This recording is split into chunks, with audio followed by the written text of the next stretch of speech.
There was a couple who used to go to England to shop in the beautiful stores. They both liked antiques and pottery, and especially teacups.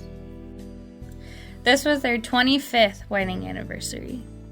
One day in this beautiful shop, they saw a beautiful teacup.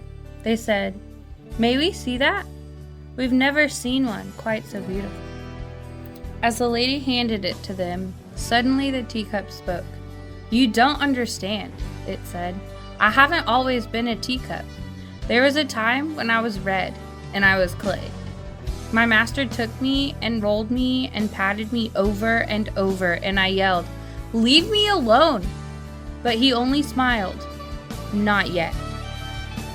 Then I was placed on a spinning wheel," the teacup said, "and suddenly I was spun around and around and around. 'Stop it! I'm getting dizzy!' I screamed. But the master only nodded and said, 'Not yet.' Then he put me in the oven. I never felt such heat. I wondered why he wanted to burn me, and I yelled and knocked at the door. I could see him through the opening, and I could read his lips as he shook his head. 'Not yet.' Finally, the door opened. He put me on the shelf, and I began to cool. 'There, that's better,' I said, and he brushed and painted me all over. The fumes were horrible. I thought I would gag. 'Stop it! Stop it!' I cried. He only nodded. 'Not yet.' Then suddenly he put me back in the oven. Not like the first one. This was twice as hot, and I knew it would suffocate. I begged. I pleaded. I screamed. I cried. All the time, I could see him through the opening, nodding his head, saying, 'Not yet.' Then I knew there wasn't any hope. I would never make it. I was ready to give up. But the door opened, and he took me out and placed me on the shelf. 1 hour later, he handed me a mirror, and I couldn't believe it was me.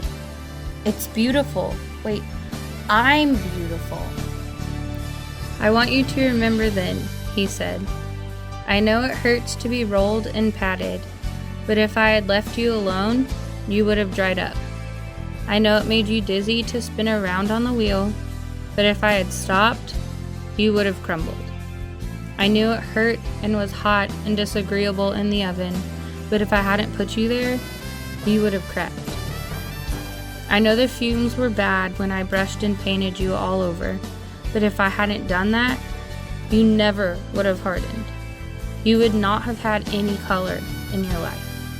And if I hadn't put you back in the second oven, you wouldn't survive for very long because the hardness would not have held. Now you are a finished product. You are what I had in mind when I first began with you.